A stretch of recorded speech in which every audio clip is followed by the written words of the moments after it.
여러분, 식사를 맛있게 하고 났는데 뱃속이 부글부글 끓더니 자꾸만 가스가 차오른 적 한 번쯤 있으시죠?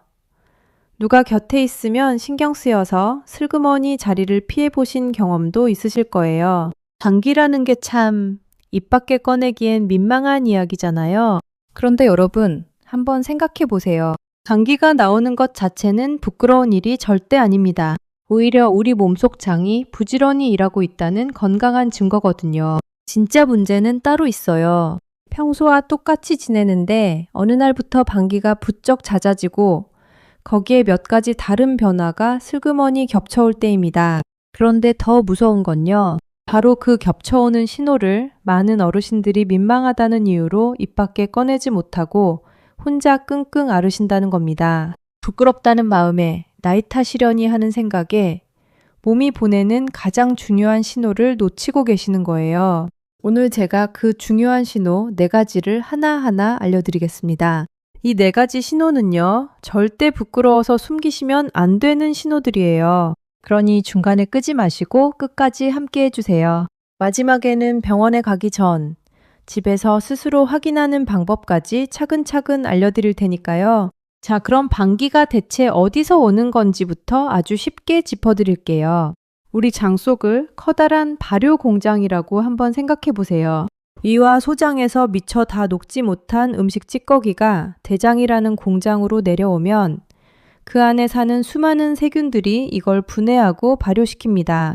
이 과정에서 자연스럽게 연기가 피어오르는데요. 그 연기가 굴뚝으로 빠져나가는 게 바로 방귀죠. 그러니 방귀는 공장이 잘 돌아간다는 신호이기도 합니다. 여기에 더해 우리가 음식을 급하게 삼키거나 국물을 후루룩 들이켤 때 함께 들어간 공기도 아래로 내려가 방귀에 보태집니다. 그렇다면 건강한 방귀와 한 번쯤 의심해봐야 할 방귀는 어떻게 가려낼까요? 딱 3가지만 스스로 물어보세요. 첫째, 예전과 달리 갑자기 변했는가? 식단도 그대로인데 어느 날부터 횟수가 폭발적으로 늘었다면 한번 멈춰서야 합니다. 둘째, 다른 증상과 함께 오는가? 방귀 하나뿐이라면 괜찮습니다. 그런데 뒤에 말씀드릴 신호들이 같이 온다면 이야기가 달라져요. 셋째, 2주가 넘도록 계속되는가? 잠깐 그러다 마는 건 우리 몸이 스스로 고칩니다. 하지만 보름을 넘겨도 그대로라면 그건 몸속에 자리를 잡은 원인이 있다는 뜻일 수 있거든요. 이 3가지 질문을 기억해 두시고 이제 첫 번째 신호입니다. 첫 번째 신호는 화장실 변기물의 색으로 옵니다. 여러분, 볼일을 보신 뒤 그냥 물을 내려버리지 마시고 잠깐만 들여다보는 습관을 들이세요. 변기물은 말 그대로 내 몸이 매일 적어보내는 솔직한 건강 보고서거든요. 만약 그 물에 혹은 휴지에 붉은 피가 비쳤다면요. 단 한 번이라도요. 절대 그냥 넘기시면 안 됩니다. 피의 색깔에 따라 의미가 다른데요. 맑고 선명한 붉은 빛이라면 항문에서 가까운 아래쪽에서 난 피일 가능성이 큽니다. 반대로 오래 끓인 한약처럼 거뭇하고 끈적한 변이 나온다면요. 이건 항문에서 한참 위쪽에서 난 피가 소화액과 섞여 색이 변한 채 내려왔다는 신호일 수 있어요. 더 깊은 곳의 문제라는 뜻이라 오히려 더 조심하셔야 합니다. 여기서 많은 분들이 하시는 실수가 있어요. 에이, 치질이지 뭐 하고 약국 연고만 바르시는 겁니다. 물론 치질도 붉은 피를 일으킵니다. 하지만 똑같이 피가 비쳐도 그게 단순한 치질인지 아니면 장 안쪽 깊은 곳의 문제인지는요. 눈으로는 절대 구별이 안 됩니다. 오직 의사의 검사로만 알 수 있어요. 그러니 혼자 짐작으로 결론 내리지 마세요. 그런데 왜 잦은 방귀와 피가 함께 올까요? 쉽게 말씀드릴게요. 장 안쪽에 작은 혹이나 덩어리가 자라면 음식이 지나는 길이 좁아집니다. 마치 넓던 시골길에 큰 바위가 굴러떨어진 것과 같아요. 가스가 그 좁아진 길을 못 빠져나가고 앞에 자꾸 고이니 방귀가 잦아지고 단단한 변이 그 좁은 틈을 억지로 비집고 지나며 약해진 표면을 긁어 피가 함께 나오는 거죠. 두 번째 신호는요. 평생 한결같던 화장실 시계가 어긋나는 것으로 옵니다. 우리 몸에는 저마다의 배변 시계가 있어요. 매일 아침 같은 시간에 가시는 분도 이틀에 한 번 보시는 분도 계시죠? 그 시계가 수십 년간 정확했는데 어느 날부터 까닭 없이 어긋나기 시작한다면 주목하셔야 합니다. 갑자기 하루에도 몇 번씩 묽은 변으로 화장실을 들락거리거나 반대로 며칠씩 꽉 막혀 소식이 없거나 변비와 설사가 엎치락뒤치락 번갈아 온다면요. 그리고 그게 보름을 넘겨도 그대로라면 단순히 음식을 잘못 드신 게 아닐 수 있습니다. 상한 음식이나 잠깐의 컨디션 탓이라면 대개 일주일 안에 제자리로 돌아오거든요. 특히 이때 꼭 함께 살피셔야 할 게 변의 굵기예요. 예전엔 굵게 잘 나오던 변이 어느 날부터 가는 끈처럼 얇아지거나 납작하게 눌려려 나온다면요. 이건 장의 통로가 무언가에 막혀 변이 그 좁은 틈으로 겨우 짜여 나오고 있다는 신호일 수 있습니다. 길이 막히니 그 위로 가스가 차올라 방귀까지 잦아지는 거죠. 젊은 분들에게 흔한 일시적인 장 문제와 달리 연세가 드신 뒤에 갑자기 이런 변화가 왔다면 더 꼼꼼히 살펴야 합니다. 세 번째 신호는요. 우리 집 저울 위에서 옵니다. 다이어트를 한 것도 운동을 갑자기 늘린 것도 아닌데 몸무게가 스르르 줄어드는 현상이에요. 여기서 72세 박상철 어르신 이야기를 잠깐 들려드릴게요. 박 어르신은 평소 배가 좀 나오셔서 늘 살을 빼고 싶어 하셨어요. 그런데 어느 날부터 별다른 노력 없이도 허리띠 구멍이 한 칸, 두 칸 줄더랍니다. 처음엔 이게 웬 떡이냐 하고 기뻐하셨대요. 그런데 동시에 배에 가스가 차 방귀가 부쩍 잦아지고 밥을 먹어도 영 기운이 안 나셨답니다. 그래도 살 빠지는 건 좋은 거지 하며 몇 달을 그냥 흘려보내셨어요. 뒤늦게 가족들 성화에 못 이겨 검사를 받으시고는 조금만 더 일찍 왔으면 좋았겠다는 아쉬움을 남기셨죠. 다행히 지금은 치료 잘 받으시며 회복 중이시지만요. 어르신은 지금도 이웃들에게 이렇게 말씀하신답니다.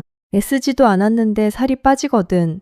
그건 좋아할 일이 아니라 병원 갈 일이더라. 연세 드신 분들 중에 요즘 살이 빠져 가뿐하다며 좋아하시는 분들 참 많으세요. 하지만 노력 없이 저절로 빠지는 살은 축하할 일이 아닙니다. 내 몸속 어딘가가 먹은 영양을 중간에서 가로채고 있거나 영양을 빨아들이는 기능이 무너졌다는 큰 신호일 수 있거든요. 마치 월급은 그대로 들어오는데 통장에서 누가 몰래 돈을 빼가는 것과 같아요. 소화를 돕는 효소를 만드는 기관에 문제가 생기면 음식이 잘게 부서지지 못한 채 통째로 대장까지 내려갑니다. 그러면 대장 속 세균들에게 갑자기 먹잇감이 쏟아져 가스가 폭발적으로 늘고 동시에 몸은 영양을 제대로 받지 못해 야위어가는 거죠. 그러니 잦은 방귀와 까닭 모를 체중 감소가 손을 잡고 함께 온다면 미루지 마시고 꼭 검사를 받으셔야 합니다. 마지막 네 번째 신호는요. 가장 급한 신호입니다. 발견하시면 내일이 아니라 오늘 바로 병원으로 달려가셔야 해요. 바로 가스를 내보내도 가라앉지 않는 극심한 배의 통증, 그리고 눈흰자와 피부가 노랗게 물드는 황달입니다. 가스가 차서 배가 잠깐 아픈 건요. 시원하게 방귀 한두 번 끼고 나면 풀리는 게 정상이에요. 그런데 방귀를 아무리 뀌어도 통증이 가시기는커녕 칼로 후비듯 점점 심해지고 몇 시간이 지나도 허리를 펴지 못할 정도라면요. 이건 장의 흐름이 꽉 막혔다는 위급한 경고일 수 있습니다. 내용물과 가스가 빠져나가지 못하고 갇히면 배가 터질 듯 부풀고 구토까지 밀려와요. 그냥 두면 정말 위험해질 수 있는 상황입니다. 그리고 황달은요. 정말 한시가 급한 신호입니다. 우리 몸에서 만들어지는 노란색 소가 제 길로 빠져나가지 못하고 피 속으로 거꾸로 퍼지면 피부와 눈 흰자가 노랗게 물듭니다. 방귀가 잦아지면서 동시에 눈이 노래졌다면 소화를 돕는 즙이 흐르는 길목이 막혔다는 신호의 가능성이 높아요. 그 길이 막히면 소화가 멈춰 가스가 쏟아지고 동시에 황달이 찾아오는 거죠. 이런 경우는 절대 내일 아침으로 미루지 마세요. 그날 바로 응급진료를 받으셔야 합니다. 자, 4가지 신호를 다 알아보았습니다. 그런데 지금 나한테는 이런 증상이 없으니 됐다 하고 마음 놓으셔도 될까요? 아니에요. 장 건강은 매일의 작은 습관과 관찰이 차곡차곡 쌓여 결정되거든요. 그래서 오늘부터 바로 하실 수 있는 것들을 알려드릴게요. 거창한 게 절대 아닙니다. 첫째, 딱 일주일만 배변 일기를 써보세요. 거창할 것 없어요. 달력 귀퉁이의 화장실 간 횟수, 변의 색과 굵기, 배가 어땠는지를 한 줄씩만 적는 겁니다. 그래야 갑자기 변했는지 2주를 넘겼는지를 정확히 알 수 있어요. 막연한 기억보다 적어둔 한 줄이 훨씬 정직하거든요. 둘째, 변기물을 한 번 더 보고 내리세요. 단 1초면 됩니다. 그 1초가 내 몸에 가장 솔직한 보고서를 읽는 시간이에요. 셋째, 천천히 꼭꼭 씹어 드세요. 급하게 삼키면 공기가 함께 들어가 가스의 원인이 되거든요. 한 입에 여러 번 씹어 넘기면 장이 분해할 부담이 줄어 가스도 한결 줄어듭니다. 넷째, 식사 후 가만히 앉아만 계시지 말고 가볍게 걸으세요. 이웃과 도란도란 이야기 나눌 수 있는 속도면 충분합니다. 몸을 움직이면 장도 따라 움직여 고여있던 가스가 잘 빠져나가요. 다섯째, 그리고 이게 가장 중요합니다. 절대 혼자 진단하지 마세요. 치질이겠지, 나이 탓이겠지, 약 먹으면 낫겠지 하는 그 짐작이 가장 위험합니다. 오늘 말씀드린 4통의 편지 중 단 하나라도 도착했다면, 그리고 그게 2주를 넘겼다면 망설이지 말고 병원 문을 여세요. 사랑하는 여러분, 오늘 방귀와 함께 오는 사가시 신호 어떻게 들으셨나요? 혹시 들으시면서 가슴이 덜컥 내려앉으신 분도 계실 거예요. 하지만 제가 오늘 이 이야기를 드린 건 겁을 드리려는 게 결코 아닙니다. 오히려 그 반대예요. 내 몸이 보내는 신호의 정체를 정확히 알고 나면 막연한 두려움은 오히려 사라집니다. 아는 것이 곧 힘이고 그 알므로 망설임 없이 병원을 찾는 그 발걸음이 우리의 소중한 건강을 지키는 가장 단단한 방패가 되거든요. 다행히 요즘은 소화기 질환도 일찍 발견하면 큰 고생 없이 치료되는 경우가 많습니다. 진짜 무서운 건 병 그 자체가 아니라 부끄럽다고, 나이 탓이라고, 혹시 큰 병일까 무섭다고 신호를 무시해버리는 거예요. 특히 어르신들 자녀에게 걱정 끼칠까, 병원비 부담될까, 혼자 참으시는 분들이 너무 많으세요. 하지만 여러분이 건강하게 오래 곁에 계셔주시는 것, 그게 자녀에게는 세상 무엇과도 바꿀 수 없는 선물이라는 걸 꼭 기억해 주세요. 혼자 지내셔서 병원이 망설여지신다면 가까운 보건소에 전화 한 통 넣어 건강 상담을 받아보시는 것도 좋은 방법입니다. 오늘 말씀은 병을 진단하거나 치료를 대신하는 게 아니라 여러분이 내 몸의 신호를 알아차리시도록 돕는 건강 정보라는 점 꼭 기억해 주세요.